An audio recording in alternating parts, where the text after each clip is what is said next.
इसमें IPL चल रहा है और आप लोग फोन पर, टीवी पर, लैपटॉप पर, जहाँ कहीं भी इंटरनेट चलाते होगे तो आपको सपना 11, माई 11 परपेंडिकुलर, मम्मी सर्किल, जंगली एम्मी जैसे कई सारे फैंटेसी ऐप के ऐड देखने को मिल रहे होंगे, जिनमें बड़े बड़े सेलिब्रिटीज और क्रिकेटर्स हमें ऑनलाइन सट्टा लगाने और पत्ते खेलने के लिए कहते हैं और बहुत सारे लोग खेलते भी हैं। तब ना कोई उन्हें पुलिस पकड़ने आती है और ना ही गवर्नमेंट उन ऐप्स पर बैन लगाती है। लेकिन भाई दूसरी ओर किसी गांव या मोहल्ले में कोई पत्ता खेलते मिल जाए तो पुलिस तो पकड़ के उसे ले ही जाती है और ऊपर से डंडे और लगाती है। और आए दिन अखबार में भी खबर आती रहती है कि फलाने इंसान ने सट्टा खेलकर 20 लाख रुपए का कर्जा कर लिया और ढिमाके इंसान ने अपने घर से 1.5 लाख रुपए चुरा लिए सिर्फ सट्टा खेलने के लिए। एक तरफ ऑनलाइन जुआ खेलना इनलीगल है इंडिया में, वहीं दूसरी ओर कुछ लोग पैसे लगाकर आराम से पैसा निकाल लेते हैं। और जब ये ऐप इतने खराब ही हैं तो गवर्नमेंट इन पर बैन क्यों नहीं लगाती? क्या है इनका बिजनेस मॉडल और सरकार का इसमें क्या फायदा है? क्या इंडिया में सट्टा खेलना लीगल है या इलीगल? आज की इस वीडियो में आपको फैंटेसी ऐप का सारा खेल समझ में आ जाएगा। इस वीडियो को फैंटेसी ऐप वाले गिराने का प्रयास भी करेंगे, इसलिए मैं वीडियो में किसी भी फैंटेसी ऐप का नाम नहीं लूंगा। मैं इन्हें एक मॉडिफाइड नेम से बुलाऊंगा और आप लोग अपना कॉमन सेंस लगाकर इन्हें समझ लेना। वीडियो को लाइक, शेयर और सब्सक्राइब कर दीजिए ताकि हमारी आवाज ज्यादा लोगों तक पहुंच सके।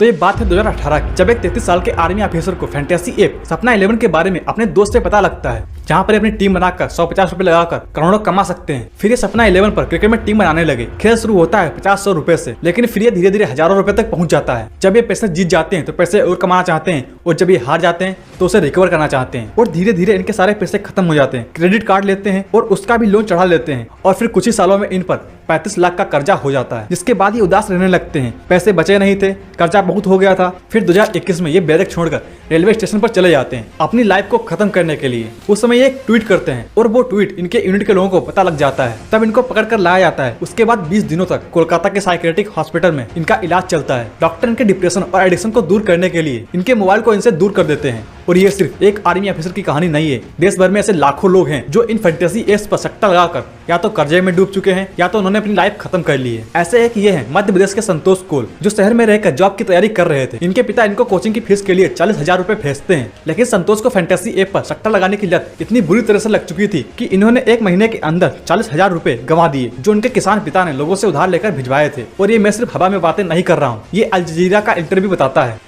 ये तो वो लोग हैं जिनके इंटरव्यूज और डाटा अवेलेबल है। देश में से लाखों लोग हैं जो सट्टा लगाने की वजह से हमेशा लॉस में रहते हैं। इसके बारे में मैं आपसे आगे बात करूंगा कि आखिर लोग अपने आप को पैसा लगाने से क्यों नहीं रोक पाते, क्यों लोगों को इसका एडिक्शन हो जाता है। तो चलो शुरुआत से जानते हैं कि आखिर हमारे देश में जुए की हिस्ट्री क्या रही है। देखो, इंडिया में जुआ खेलने का इतिहास बहुत पुराना है। हालांकि ये जुआ खेलने का तरीका और माध्यम जरूर चेंज हो गया है, लेकिन जुआ 7th सेंचुरी BC पहले रामायण के काल से चला आ रहा है। लेकिन तब जुआ सिर्फ मनोरंजन के लिए खेला जाता था। रामायण में बताया जाता है कि तब पासे, पत्ते और जुआ घर को अक्ष, देवना और चतुरंग कहा जाता था। और उस टाइम पर जुआ तभी खेला जाता था जब कोई त्योहार जैसे दिवाली, दशहरा या शादी बारात हुआ करते थे। तब राजा महाराजा जुआ खेलते थे और हीरे जवाहरात, कपड़े दांव पर लगाते थे। लेकिन तब जुए को इतना खराब नहीं माना जाता था। फिर वही 4th सेंचुरी BC पहले हुई महाभारत में ठीक रामायण का उल्टा हो जाता है। शकुनी मामा और कौरव धोखे से पांडवों को जुए में हरा देते हैं। पांडव अपना राज्य, अपनी पत्नी सब कुछ हार जाते हैं और 13 वर्ष का अज्ञातवास भी मिलता है। इसके बाद से जुए के लिए लोगों के दिमाग में एक निगेटिव परसेप्शन बन जाता है। फिर 17th सेंचुरी BC पहले मुगल्स इंडिया में आते हैं और मुर्गों की फाइटिंग को इंट्रोड्यूस करते हैं। और अब मुगल्स के बाद ब्रिटिशर्स इंडिया में आते हैं जो हार्स रेसिंग और क्रिकेट को लोगों के बीच इंट्रोड्यूस करते हैं। जिसके बाद लोग एनिमल रेसिंग, फाइटिंग और क्रिकेट पर खूब पैसा लगाने लगे, सट्टा खेलने लगे। और इस टाइम तक गैम्बलिंग हाउसेस बनने लगे थे जहाँ पर बहुत ज्यादा लोग आते थे, गैम्बलिंग किया करते थे। लोगों को जुआ खेलना अच्छा लगने लगा। फिर यहाँ पर मारपीट, चोरी डकैती के केस आने लगे, जिससे ब्रिटिशर्स ने परेशान होकर 1867 में द पब्लिक गैम्बलिंग एक्ट 1867 बनाया, जिसका सीधा पर्पस था जो पब्लिक में गैम्बलिंग हाउसेस खुले आम चल रहे हैं उन पर बैन लगाया जाए, ताकि लोग पब्लिक प्लेसेस और गैम्बलिंग हाउसेस में जाकर जुआ ना खेलें। और इस एक्ट में जानवरों और पक्षियों की लड़ाइयों पर पैसा लगाया जाता था, उसे भी बैन कर दिया। इसके बाद इस अधिनियम ने भारत में सभी प्रकार के जुए को इलीगल घोषित कर दिया, लेकिन गेम ऑफ स्किल और गेम ऑफ चांस के बीच अंतर भी किया। इसका मतलब यह है कि लोग गेम ऑफ स्किल पर पैसा लगा सकते हैं, लेकिन गेम ऑफ चांस पर नहीं। गेम ऑफ चांस और गेम ऑफ स्किल है क्या, इसके बारे में कुछ भी क्लियर करके नहीं बताया गया था। क्रिकेट जिसे दिन रात एक करके सीखना पड़ता है, दिमाग लगाना पड़ता है, वो गेम ऑफ स्किल में नहीं आता। लेकिन लॉटरी और घुड़दौड़ गेम ऑफ स्किल में आता है और लीगल भी है। इसके अलावा उस टाइम पर इस एक्ट में ऑनलाइन गैम्बलिंग को शामिल नहीं किया गया था, क्योंकि 1867 से पहले इंटरनेट नहीं हुआ करता था। फिर 1947 में हमारा देश आजाद हो गया। उसके बाद जब संविधान बन रहा था, पब्लिक गैम्बलिंग एक्ट 1867 को एस्टिस ले लिया। बस इसमें यह किया गया कि इसे 7th शेड्यूल में डाल दिया गया, जिसका मतलब ये था कि जो इंडिया के स्टेट्स हैं वो अगर चाहें तो इस लॉ को ऐसे ही फॉलो कर सकते हैं, और अगर वो नहीं चाहते तो वो इसे बदल सकते हैं। 2001 में स्टार स्पोर्ट्स और ESPN मिलकर सुपर सेलेक्टर नाम की एक ऐप लॉन्च करते हैं, लेकिन 2003 तक ये कंपनी लॉस में चली जाती है, क्योंकि उस समय लोगों के पास स्मार्टफोन नहीं हुआ करते थे। लेकिन फिर 2007 में हर्ष जैन USA की पेंसिल्वेनिया यूनिवर्सिटी से अपने फैमिली बिजनेस को संभालने के लिए इंडिया वापस लौट आते हैं। हर्ष यूएसए में कार्ड और फैंटेसी गेम से काफी इन्फ्लुएंस हो जाते हैं, इसीलिए वो भी इंडिया में फैंटेसी ऐप लाना चाहते हैं। फिर हर्ष जैन और भाभी सेठ मिलकर 2008 में सपना 11 नाम का फैंटेसी ऐप लॉन्च करते हैं। इनकी किस्मत इतनी अच्छी थी कि जिस साल ये अपना ऐप लाते हैं उसी साल इंडिया में आईपीएल स्टार्ट होता है। जिस समय ये अपना ऐप लाए थे उस समय इनका बिजनेस मॉडल सब्सक्रिप्शन बेस्ड था, लेकिन ये बिजनेस मॉडल अच्छे से काम नहीं करता है। फिर इन्होंने अपने बिजनेस मॉडल को प्रीमियम से प्रीमियम कर दिया।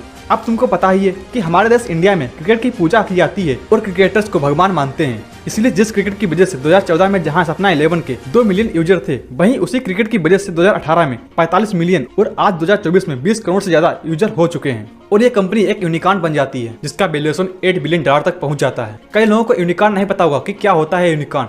यूनिकॉर्न वो स्टार्टअप या कंपनी होती है जिसकी वैल्यूएशन $1 बिलियन से ज्यादा हो चुकी हो, वो कंपनी प्राइवेटली चल रही हो और उसके शेयर्स मार्केट में भी लिस्ट ना हुए हों। आप लोगों ने फैंटेसी ऐप पर कई बार पैसे लगाए होंगे, तो आप लोग कई बार जीते होंगे और कई बार हारे होंगे। क्या आपको पता है इसका बिजनेस मॉडल कैसे काम करता है? आपको मैं ऐसा नहीं बताऊंगा कि पहले आपको ऐप पर रजिस्टर करना पड़ता है, फिर गेम को सिलेक्ट करना पड़ता है, उसके बाद कॉन्टेस्ट में पार्टिसिपेट करना पड़ता है, फिर टीम बनानी पड़ती है, उसके बाद कैप्टन और वाइस कैप्टन चुनना पड़ता है, फिर आपको क्रिकेटर्स पर परफॉर्मेंस के अकॉर्डिंग स्कोर मिलता है और स्कोर के अकॉर्डिंग आपको लॉस और प्रॉफिट होता है। मैं आपको एक दूसरे पर्सपेक्टिव से बताऊंगा। आपको एक एग्जांपल से समझाते हैं। देखो, एक ABCD 11 नाम की एक फैंटेसी ऐप है जो अपने ऐप पर क्रिकेट खिलवाती है, जहाँ पर कई सारे रूम्स होते हैं जिनकी एंट्री फीस अलग अलग होती है। मान लो तुमने 50 रुपए वाले रूम में एंट्री ली जहाँ पर 2 लाख लोग खेल रहे हैं, तो इस रूम की टोटल कास्ट हो गई 1 करोड़ रुपए। और अगर मान लो तुम 1 करोड़ रुपए जीत गए, तब आपको कितने रुपए मिलेंगे पता है? देखो, अब गवर्नमेंट ने भी रिसेंट बजट में फैंटेसी ऐप पर 28% GST लगाई है, जिसके हो गया 28 लाख। अब हमारे पास बचते हैं 72 लाख रुपीज। अब इसमें फैंटेसी ऐप का ऑनर भी अपना कट लेता है, क्योंकि वो अपने प्लेटफॉर्म पर आपको गेम खिला रहा है। तो जनरली 15 से 25% के बीच इनका कट होता है। तो चलो 20% मान लेते हैं, तो हमारे पास बचे 57,60,000 रुपए। कायदे के हिसाब से ये सभी रुपए विनर को मिलने चाहिए, लेकिन ऐसा नहीं है। रूल के मुताबिक 30% TDS भी देना होता है। उसके बाद हमारे पास टोटल रुपए बचते हैं 40,32,000 रुपए।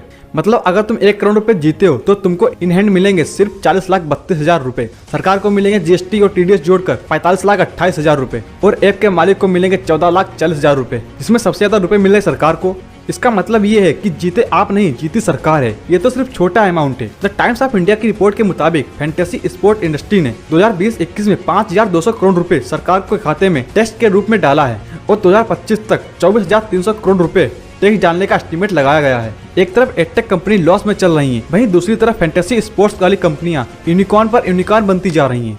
हमारे देश का यूथ 3 मेन कारणों की वजह से जुए के दलदल में गिरता जा रहा है। Number 1, delusional hope. एक इंसान दांव खेलने के लिए कम से कम 49 रुपए लगाता है, उम्मीद करता है करोड़ों जीतने की, और ऐसे ही लगातार जीत की उम्मीद में खेलता रहता है। जब हार जाता है तो अपने मन को बहलाने के लिए अपने आप से कहता है कि अरे 49 रुपए ही तो गए हैं, कोई बात नहीं। लेकिन अगर जीत गए तो करोड़ों रुपए आएंगे, और यहीं पर वो इन फैंटेसी ऐप के जाल में फंस जाता है।